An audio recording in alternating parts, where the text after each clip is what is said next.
The last person I ever imagined would hurt me was the one who did my own son. I never thought I'd feel the sting of betrayal from my flesh and blood, but that laugh when I hit the ground.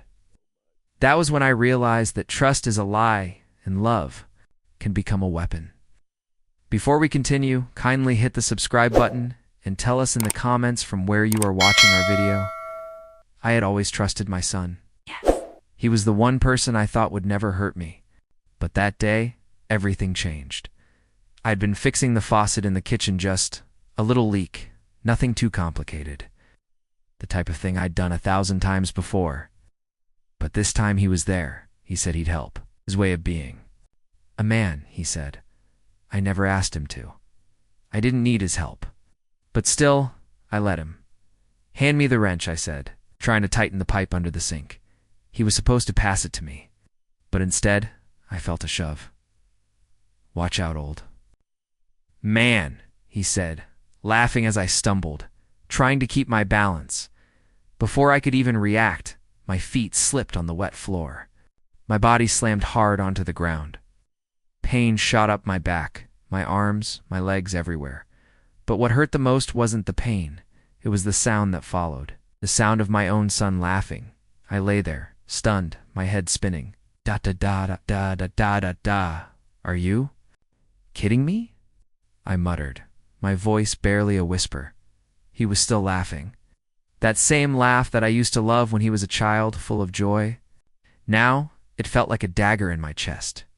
Get up, old man. It's just a joke. He kept laughing, stepping over me, looking down with a smirk that made me want to scream. But I couldn't. I just couldn't. I didn't even know how to move it. First, I was frozen both physically and emotionally. Was this really happening? Was he really laughing at me? I'm fine, I forced out, my voice shaking. But it wasn't just the physical pain that hurt. It was the betrayal. The disbelief that my son, my own flesh and blood, could treat me like this. He didn't stop. He just stood there, hands in his pockets, his eyes full of mockery. Used to be tough, Dad.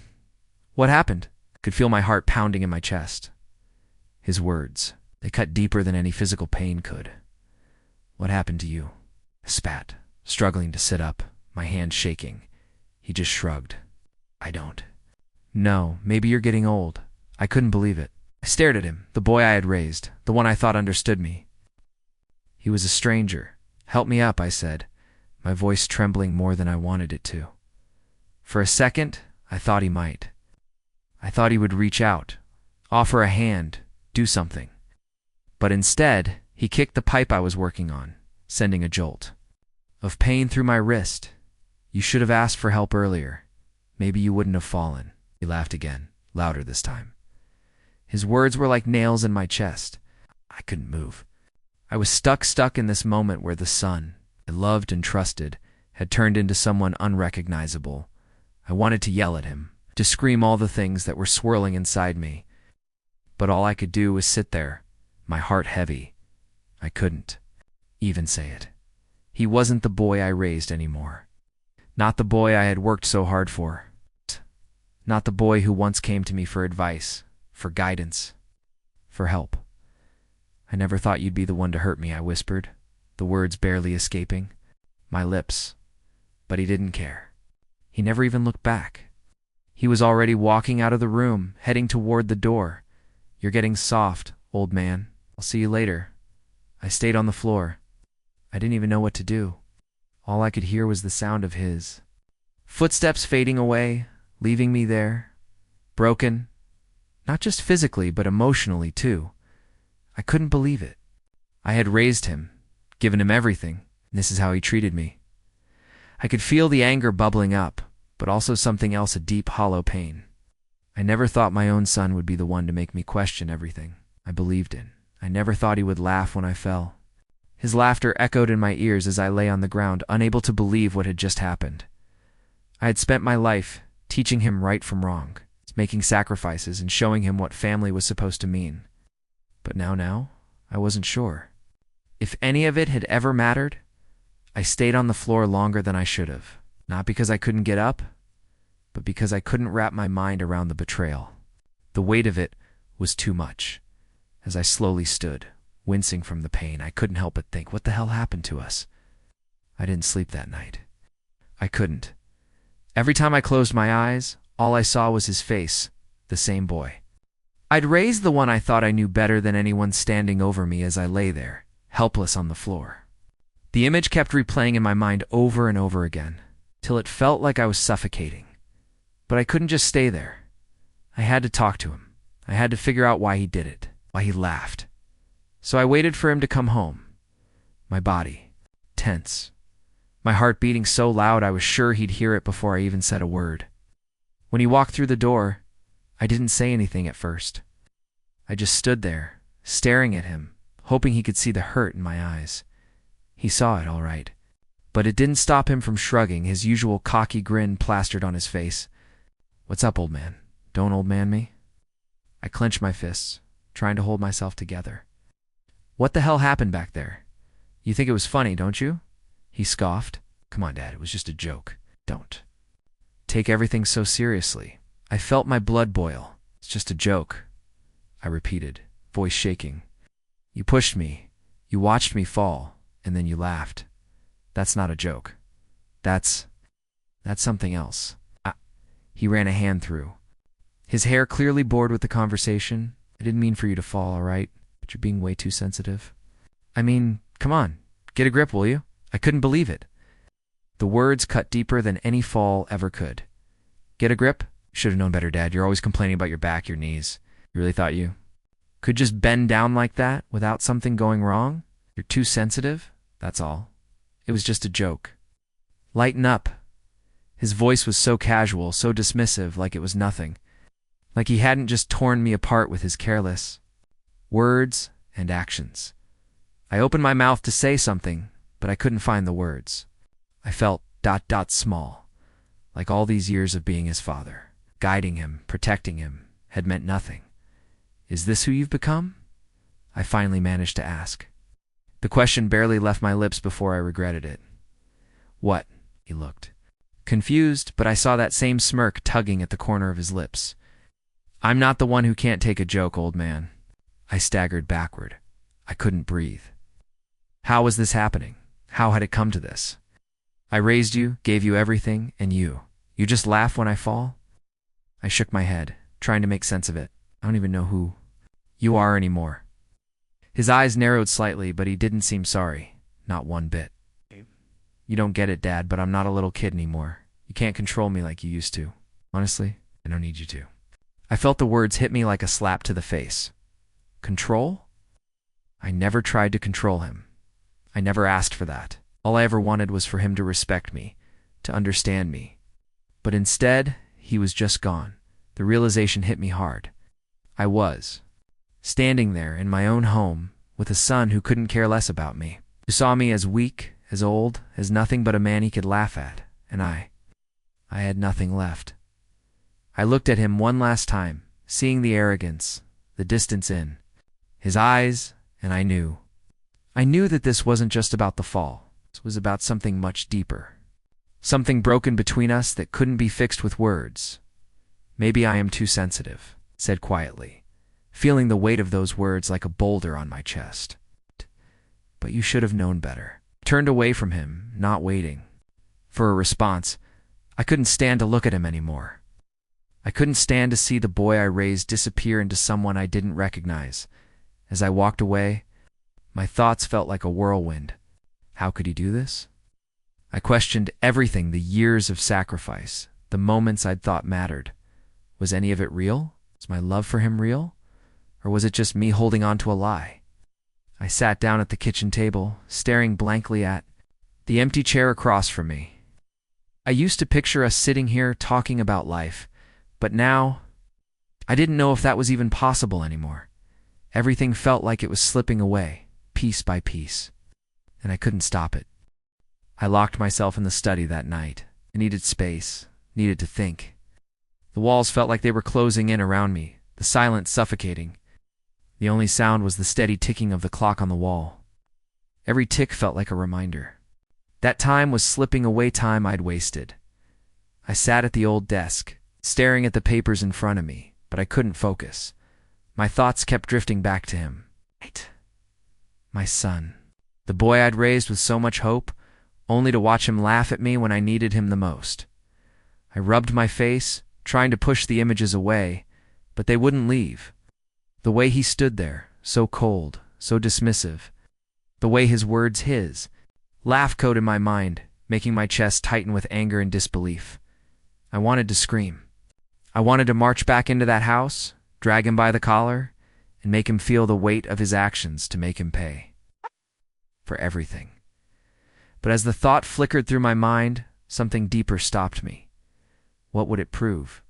Even if I made him apologize, even if I yelled and demanded answers, what would I get out of it? Would it fix anything?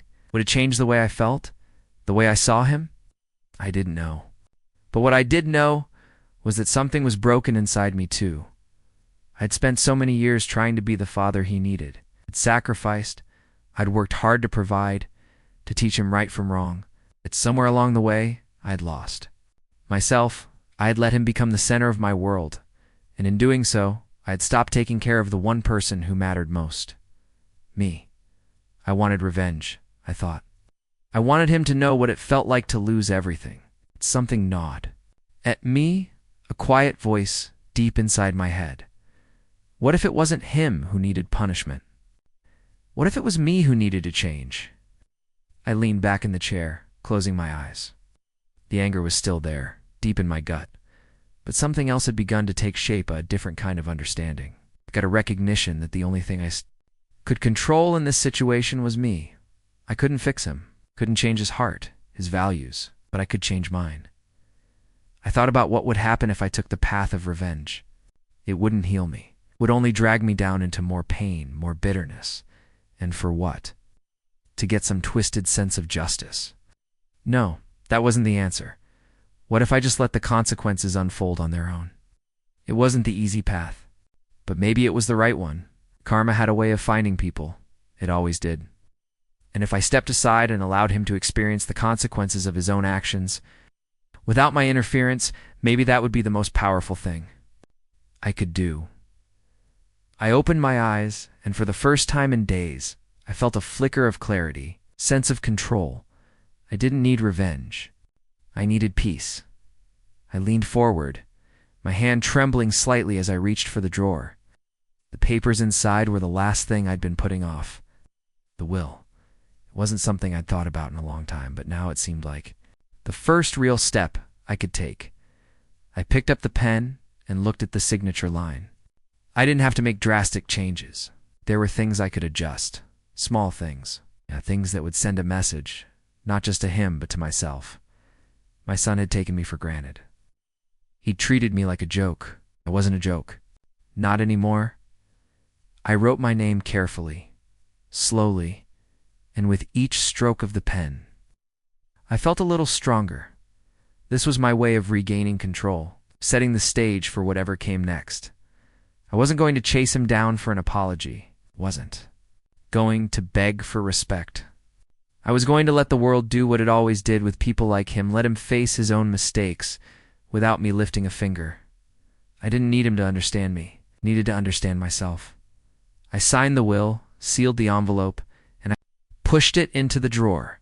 It wasn't the end, but it was a start, and for the first time in a long while, I felt like I was finally taking charge of my own life. The weight of the decision hung heavy in the air. As I sat at the kitchen table, the will in front of me, the pen in my hand, I had spent hours contemplating it. But now that the moment had arrived, I wasn't sure if I felt relief or regret. Maybe both. I looked at the envelope, the paper. The inket was a simple thing, a few lines and a signature. But it felt like everything was changing. Like I was rewriting the last chapter of a story I'd spent a lifetime living. I thought back to the laughter, the way my son had laughed when I hit the ground.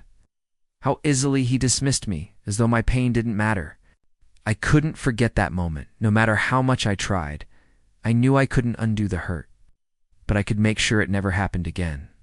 Not by yelling, not by confronting him, but by making a change. A simple one. A statement. I changed my will today, I muttered to myself, as if saying the words aloud would make it real, make it permanent. I wasn't a rich man, but I had worked my whole life to build something, small home, a savings, a few investments. All of it had once been meant for him, for his future. But not anymore. I had written it all down, everything leaving him with nothing.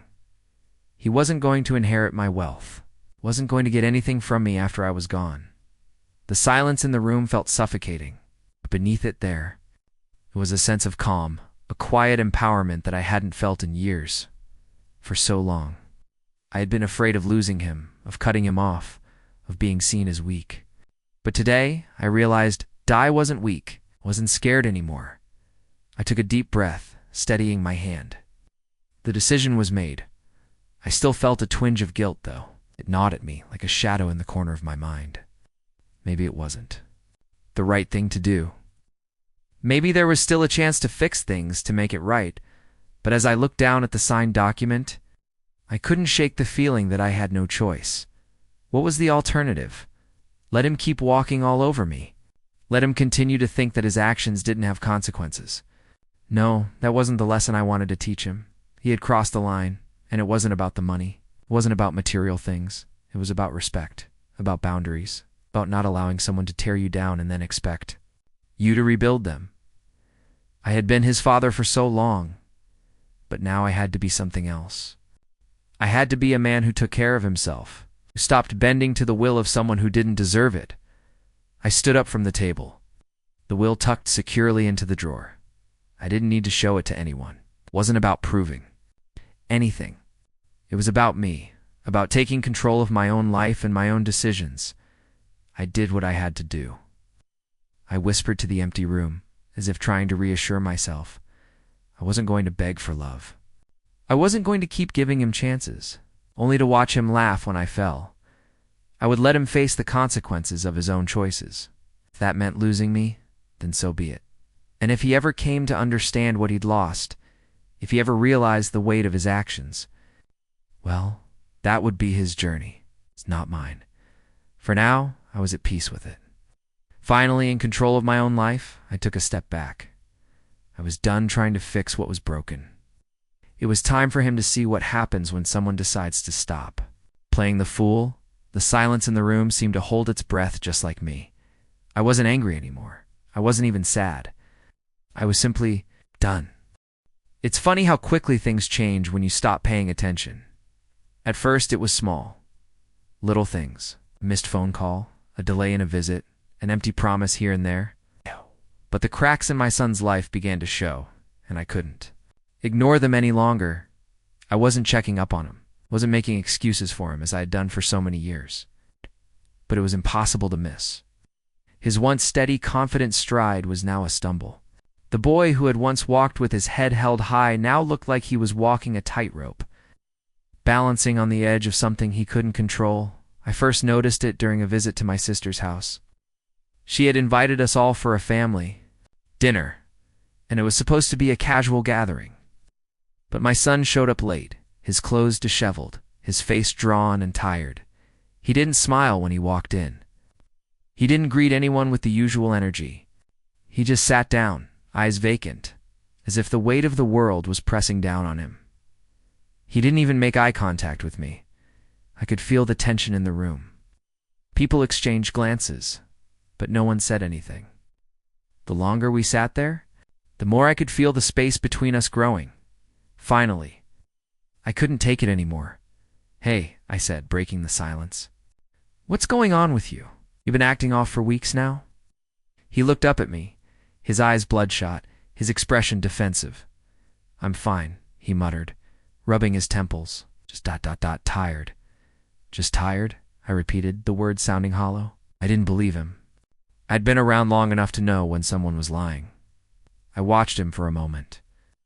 Feeling a mixture of pity and frustration, he was starting to fall apart, and I knew it. His friends had started to pull away. His colleagues had started to gossip behind his back.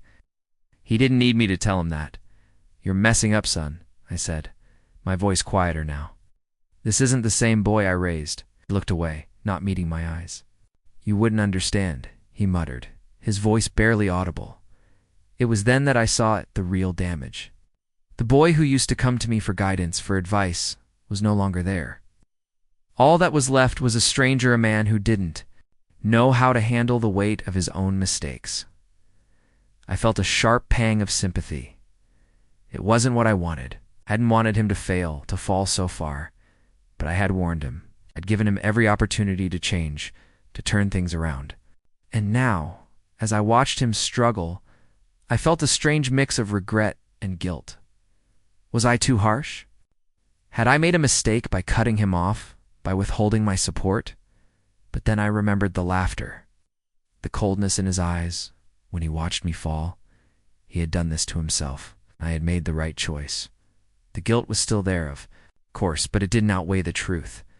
Karma had a way of finding people, and now it was finding him. His finances weren't much better. Word had come through that he was struggling at work.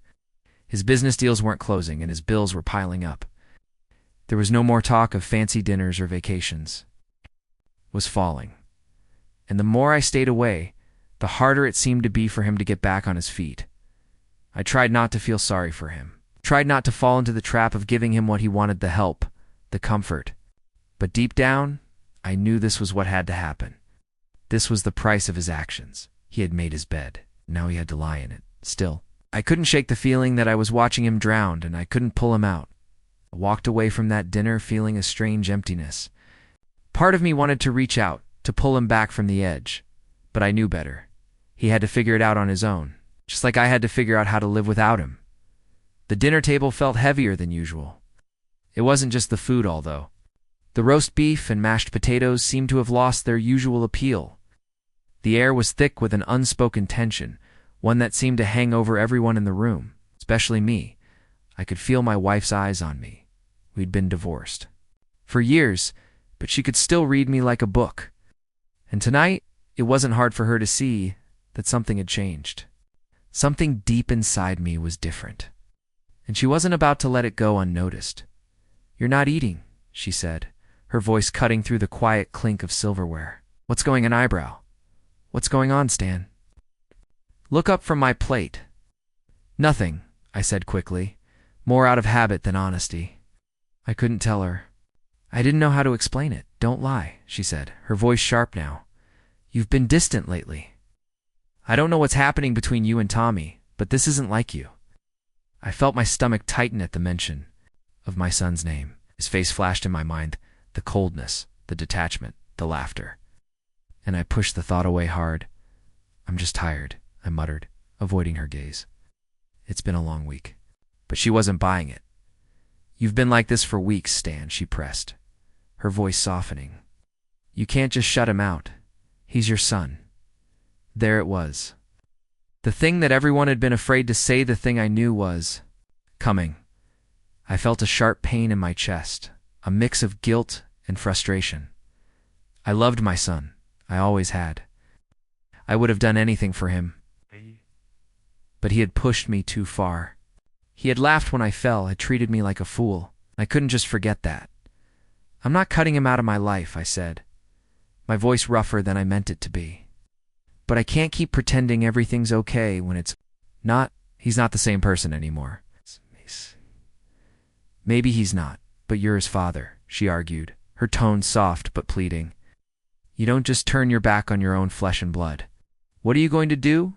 Wait until he completely falls apart before you step in?" I closed my eyes, a deep sigh escaping my lips. The weight of her words hit me harder than I expected. I felt the pull, the deep, unrelenting tug of guilt. I wanted to be the father she wanted me to be, the father who stepped in, who fixed things. But I knew it wasn't that simple. "I'm not turning my back on him," I said, trying to stay calm. "But I'm not going to keep enabling him either. He has to face the consequences of his actions. I can't keep bailing him out." She didn't answer right away, but I saw the disappointment in her eyes. The same disappointment that had been there for years, every time I failed to be the man she wanted me to be. My sister, sitting across the table, cleared her throat. "Stan's right," she said, her voice more measured than my ex-wife's. "But just as firm, you can't keep saving him. If you do, he'll never learn." But she hesitated, looking at me like she was weighing her next words carefully. Maybe you're being a little harsh.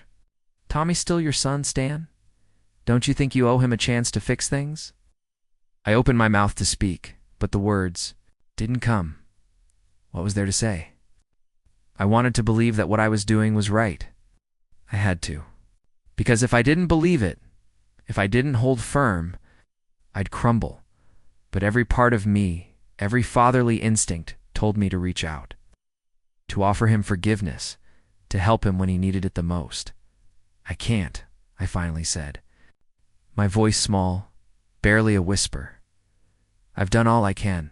He has to stand on his own now. If I keep coddling him, if I keep rescuing him, what kind of lesson does that teach him? My sister's face softened, but I could see the concern in her eyes. I get it, Stan. But just think about it. Think about what you're really willing to lose. I couldn't meet her eyes. I couldn't let myself hear the doubt creeping into her voice. I had made my decision, and now I had to live with it. But somewhere deep down, I couldn't shake the feeling that I was losing something important. Not just with Tommy, but with everyone else too. I had tried so hard to hold on to the family I had known, the family I thought was unbreakable.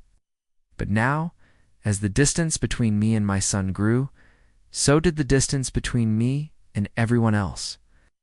And maybe that was the hardest part of all. It had been weeks since the dinner at my sister's house. Weeks of silence, weeks of watching my son's life crumble in ways I hadn't expected. At first, it was subtle, a missed rent payment, a broken car, a job that didn't seem to hold his attention anymore.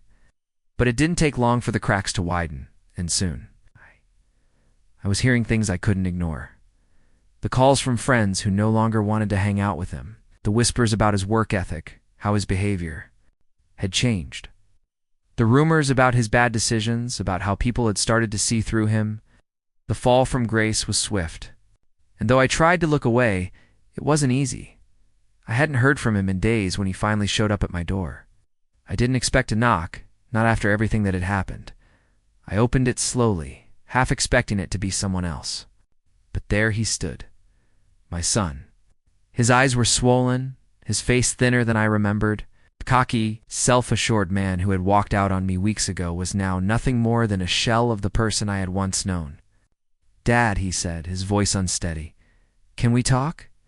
I didn't answer at first. I just stood there staring at him. I wasn't sure what to say.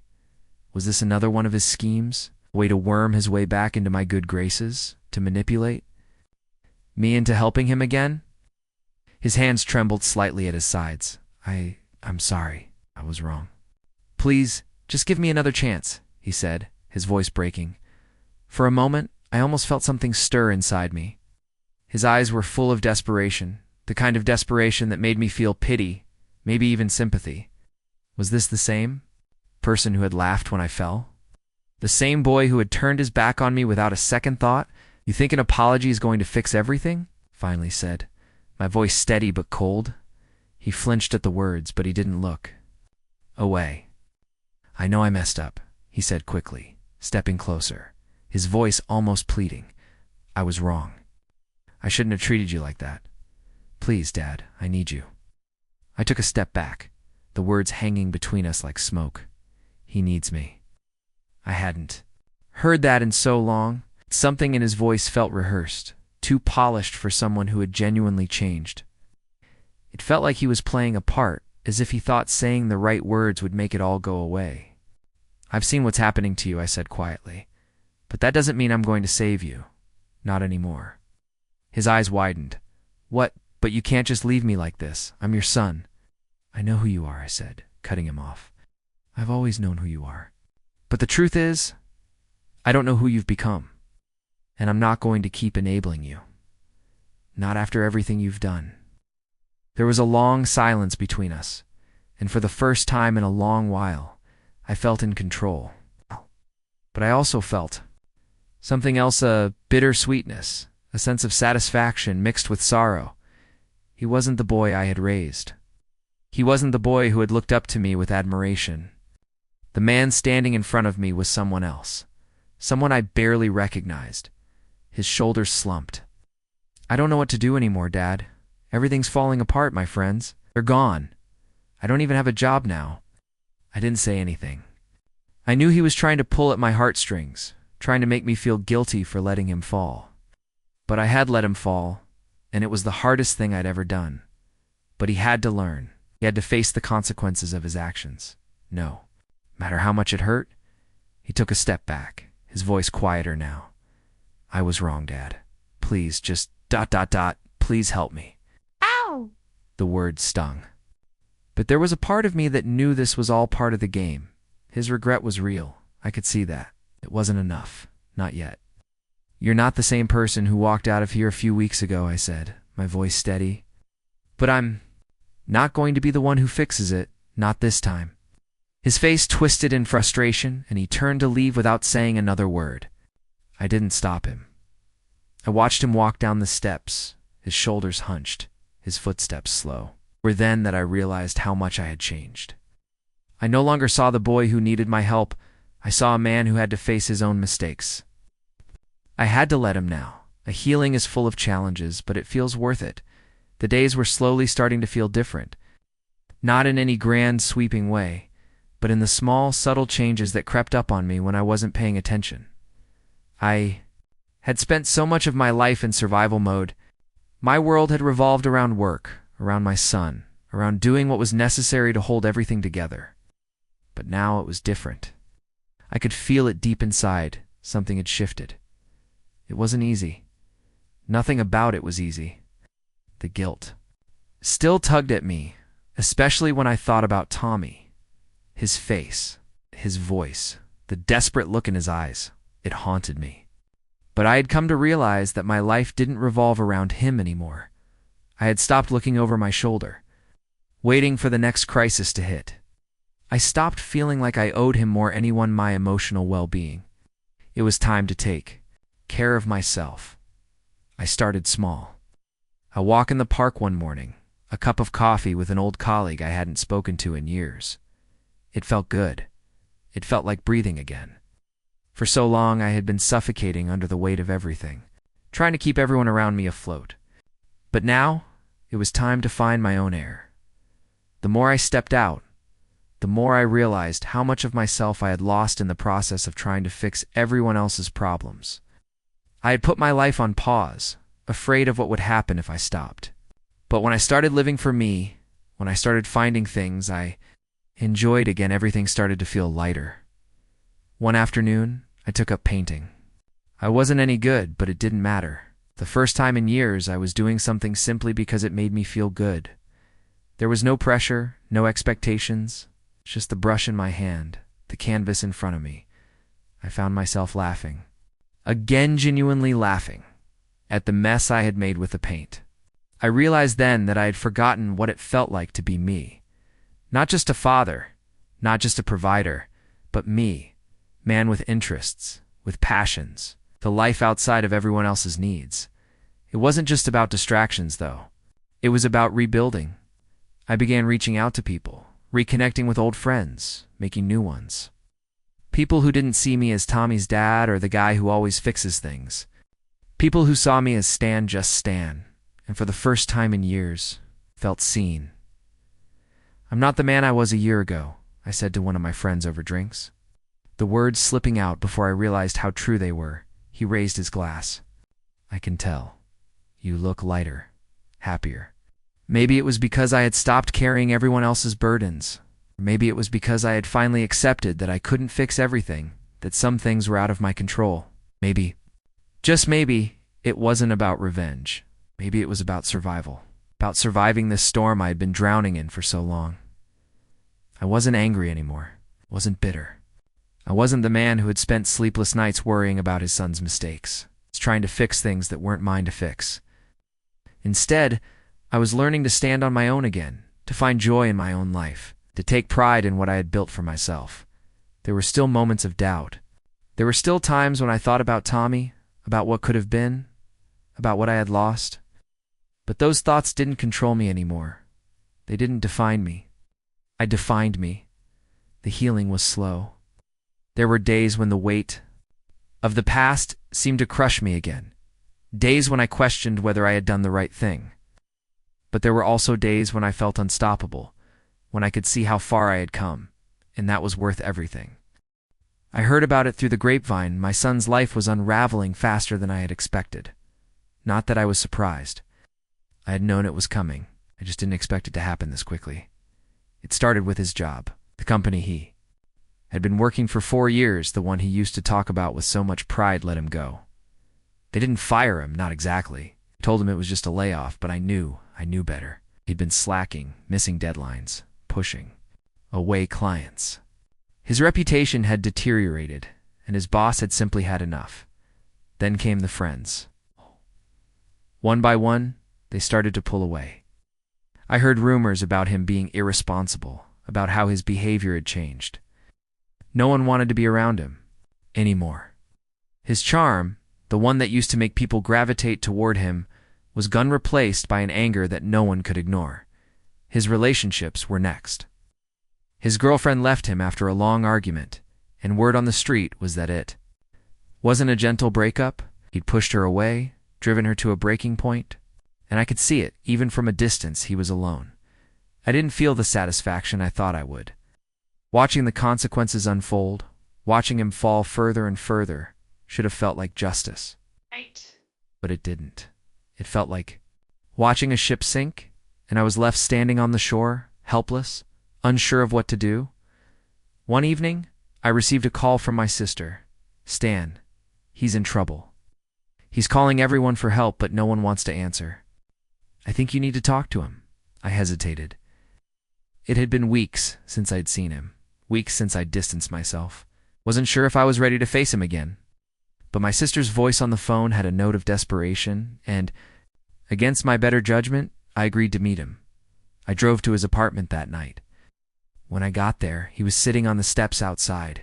His head hung low. He didn't look up when I arrived. He didn't move at first. "Tommy," I called. Softly, he looked up slowly, his eyes bloodshot, his face pale. He looked like someone who had been carrying the weight of the world for far too long. His usual arrogance was gone, replaced by something that felt too close to desperation. "Dad." His voice was barely a whisper. "I need your help." I didn't respond right away. I just stood there, looking at him. The boy who had once been the center of my world now seemed like a stranger. He was broken, stripped of everything that had once defined him. "You took everything from me," he muttered, his voice cracking. "You changed everything. You left me." The words cut deeper than I expected. I wanted to say something. To defend myself, something to make him see how much I had tried. But the truth was, I wasn't angry anymore. I wasn't even hurt. I just felt numb. "You did this to yourself, Tommy," I said, my voice calm, steady. "You pushed me away. You turned your back on everything I taught you, everything we had. You thought you could live without consequences? But now you're learning the hard way." He shook his head, the bitterness in his eyes turning to helplessness. "I didn't want this. I didn't want to be like this." I really looked at him, man, for the first time in so long. I saw him as he truly was. Not the boy who had laughed when I fell, not the man who had pushed me away, but a broken, scared person who had no one left to lean on. "I know you didn't," I said quietly, my voice softer now. "But you have to understand that this is your life to fix, not mine." The silence between us stretched on. I could see the pain in his eyes, the realization that everything he had once taken for granted was gone. His career, his friends. "Relationships, please," he whispered, desperation thick in his voice. "Please help me. I don't know what to do anymore." I stood there for a long moment watching him, feeling the weight of everything that had led to this. I could have stepped in. I could have saved him again. But I didn't. "No," I said firmly. "This is your responsibility now. I'm done fixing things for you." He didn't say anything more. He didn't argue. He just looked at me, his face twisted in defeat, and then he turned away. I stayed there for a while longer, watching him disappear into the shadows of his own choices. And for the first time, I felt the weight of that decision lift from my shoulders. It wasn't about revenge anymore. It was about letting him face the consequences. Letting him experience what I had known all along, that the only way out of this mess was for him to take control of his own life. I wasn't expecting the knock on the door, not this time. The last few weeks had been quiet to quiet even. I had kept my distance, as had he. But now, as I opened the door, there he stood. Tommy. His face was drawn, tired, and a little frantic. I could see the signs of exhaustion, the desperation in his eyes. It had been months since we'd spoken like this. The last time had been the night he showed up at my apartment, broken and begging for help. But today was different. Asking for a handout this time? "Dad," he started, his voice shaking slightly, "we need to talk." I stepped back, letting him inside. His posture was tense, shoulders squared, as if he had built up the courage to say something he hadn't been able to before. His eyes darted around the room like he was searching for the right words, but he couldn't find them. I didn't say anything. I just watched him, knowing what was coming. He had that look in his eyes, the same one he had when he was a kid. The one that always meant he wanted something, but this time, I wasn't sure what he wanted from me. "Why did you do it, Dad?" He suddenly blurted out, his voice cracking under the weight of his own words. "Why did you turn your back on me?" The words hit me like a punch to the chest, but I didn't flinch. I had spent too long holding on to resentment and guilt. I had been forced to let go of the idea that he would ever change, and now I couldn't go back. I took a breath, my calmness almost a stark contrast to the desperation in his voice. "You know why?" I said, my voice steady, even. "Pfft, me away. You made your choices, Tommy. You can't blame me for what's happened to you." His face twisted with frustration. "I needed you, Dad. You were supposed to be there. I've lost everything, my job, my friends, heard everything, and you just ... you just let me fall." I stood there looking at him. I could see the tears welling up in his eyes, but I didn't react. I couldn't. I had spent so much of my life being the one who picked up the pieces, the one who always showed up to fix things. But I wasn't that man anymore. "You did this to yourself," I said quietly, feeling the weight of every word. "You chose to treat me like a joke. You laughed at me when I fell. Now you expect me to save you." He staggered backward, his eyes wild, as if the truth had finally started to hit him. "I didn't mean to, I know," I interrupted, shaking my head. "You didn't mean to, but you did. Over and over again. And now you're left with nothing. And that's not my fault. I can't keep saving you, Tommy. Not anymore." Face crumpled, the harsh edge of his anger fading into something darker, something I had seen in his eyes before. But this time, it wasn't directed at me. It was directed at the reality he had created for himself. "You've destroyed everything," he whispered, the words barely audible. "You've ruined me." I felt a pang in my chest, but I couldn't let him see it. I couldn't let him manipulate me anymore. I had done this for him. I'd tried to give him everything, but he wasn't the boy I had raised. He wasn't the man I hoped he'd become. "You're not ruined," I said, my voice firm. "You're just ... learning. The hard way, maybe. But you're not ruined. You're still here. You still have a chance to fix this. But not with me. Not anymore." The silence between us stretched out, long and suffocating. Tommy Stood there, frozen, like he had been struck by something far worse than I had ever imagined. His lips trembled, but no more words came. It was then that I realized this was it. The damage was permanent. Tommy turned slowly, his back to me, shoulders slumped in defeat. I watched him walk away, but this time I didn't call out. This time I didn't try to stop him. And for the first time in my life, I felt something. I hadn't expected peace. The choice had been mine to make, and I had made it. He had crossed the line, and I had no more to give him. It wasn't easy, but I knew it was the right thing. I hadn't heard from Tommy in a while, and that, in itself, spoke volumes. The calls had stopped, the visits had ceased, and there were no more desperate messages asking for help. At first, I was relieved. Then, a few weeks ago, I received an unexpected text from him. "I need to see you, please." I didn't respond right away. I'd been through too much to just let him back in like nothing had happened. But curiosity got the best of me. And so, I agreed to meet him. When I walked into the cafe where he said he'd be, I almost didn't recognize him. He was sitting at a table in the back, his face pale, his hair a mess. He hadn't shaved in days, maybe longer. There was an emptiness about him now that I hadn't seen before, something that felt so far removed from the cocky, arrogant man who had laughed at me months ago. He looked up when I approached, his eyes bloodshot, and I saw its sorrow. His voice was quiet, trembling slightly. I sat down across from him, not sure what to expect, but already bracing myself for the worst. His hands were fidgeting with the napkin in front of him, his usual confidence gone. The silence hung between us for a moment before he finally spoke again. "I was a fool," he said, his voice raw. "A damn fool." The words caught me off guard. I had been waiting for this moment, waiting for him to come to terms with what had happened. But hearing it from him, finally hearing the admission, was something else entirely. He looked up at me, his eyes full of regret, and I saw the desperation there. I messed everything up, didn't I? I didn't answer right away. I couldn't. Part of me wanted to tell him that I had already forgiven him, that I understood, and that I was ready to let him back into my life. But another part of me, one that had been shattered too many times, knew that forgiveness wasn't enough. Not this time. "I didn't mean for it to go this far," he continued, his voice breaking. "I thought I could just ... do whatever I wanted. I didn't think about the consequences. I didn't think about you, about how much you meant to me, but I see it now. I see how much I've hurt you." I could feel the weight of his words. I knew he meant them. But the truth was, it didn't matter anymore. "You were always so strong, Dad," he said, his voice barely a whisper.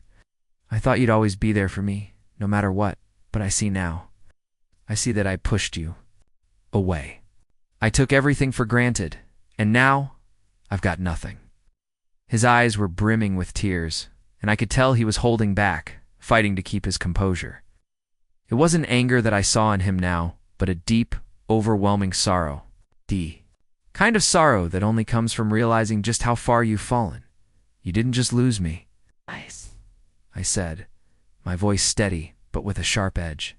"You lost everything you took for granted. Your career, your friends, your relationships, all of it. You made those choices, Tommy, and now you're dealing with the fallout." He closed his eyes, as if the words physically hurt. "I know," he whispered, his hand shaking. "I know. I didn't realize how much it would cost me, how much it would cost you, and now I've got nothing, no one, just this empty life." The silence that followed was suffocating. Tommy's collapse was no longer just was complete. He had nothing left to hold on to, no one to blame but himself. "You still have time," I said, my voice softer now, though it held no promise. "But you have to face it on your own. God, I can't keep carrying you." He nodded, his face twisted in sorrow. "I know. His voice broke again, and he ran a hand through his hair in frustration. "I can't undo what I've done.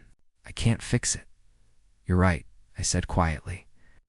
"But that doesn't mean you can't start over. You just have to do it without me." He sat there, looking at me with a mixture of despair and acceptance, as if the final realization had finally hit him. I wasn't going to help him anymore. I couldn't. "I don't know where to start," he said, his voice filled with hopelessness. "I know," I said. "But that's something you'll have to figure out for yourself." He looked down at his hands, and I could see the weight of it all settling in. The realization that he had lost everything and the knowledge that there was no way to turn back. "I'm sorry, Dad," he whispered again. This time the words felt hollow. I didn't know if he truly understood the weight of them. I wasn't sure that it mattered anymore. "I know," I said one last time. And then I stood up and left, knowing that this was the last time I'd ever have to carry him again. It had been a long road. It's longer than I'd ever imagined.